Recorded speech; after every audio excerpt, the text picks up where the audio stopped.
Whether you are a mouse or a moose, we have to protect the water as stewards of the earth. We have to protect the water that goes down our drains. We have to protect the water that drains down our streets. We have to protect the water that's all around us in nature like this. Right. Well, we are back here with Rachel Workin, environmental city planner for the city of Fridley. So welcome back, Rachel. So great to have you back on HOP. Thank you so much for having me, Mr. Mraz. I'm super excited to talk about Fridley's storm sewer system. Well, speaking of storm sewer system, I have noticed, Rachel, that in many towns and cities like Fridley, the rainwater and melted snow goes down special drains in the streets. So I was wondering, what is this system called and where does this water go? Sure. So before there were homes and roads, the water from when it rained fell onto the ground and soaked into the dirt. And you can still see that now when it rains in your backyard or at the park, the grass soaks up all that rain. But as we built homes and roads, we put down a lot of concrete and parking lots and other hard surfaces that blocked the rain so that it had nowhere to go. And we started to get flooding. So instead of having the water flow above ground the way it had, cities built pipes underground, and that's called the storm sewer system. And those special drains that you're seeing everywhere, those holes in the curb, those lead underground to the pipes that make up the storm sewer system. And it's really fun to start looking for these drains, see which one is closest to your house, count how many you pass on your way into school. These special drains that you see, they're leading to these really big underground pipes. And they travel all under the city.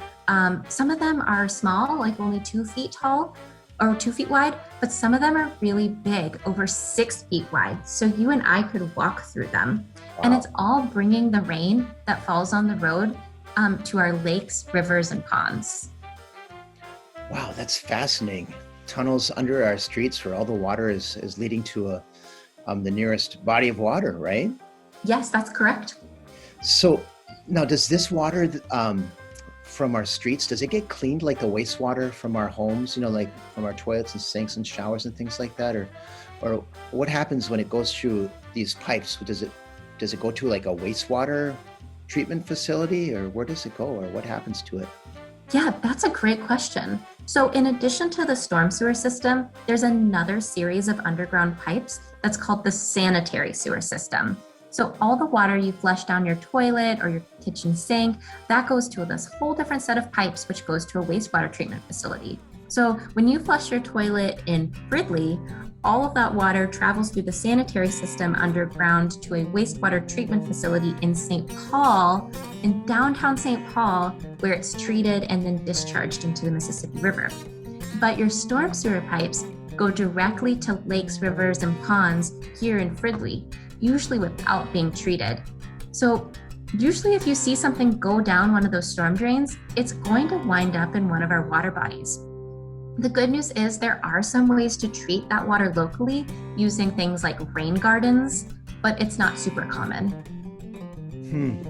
So what are some problems that you see that happens? You mentioned, like some material will go directly into the water or the rainwater. But I also noticed like melted snow too. So what are some problems that you see that go down those storm drains to the nearest body of water, whether it's a pond or a river or a lake?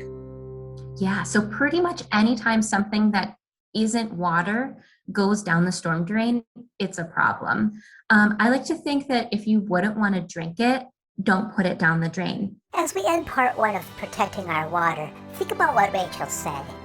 Anytime something that isn't water and goes down the storm drain, it's a problem.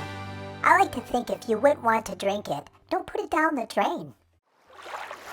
I am alive because I was born in a pond with clean water.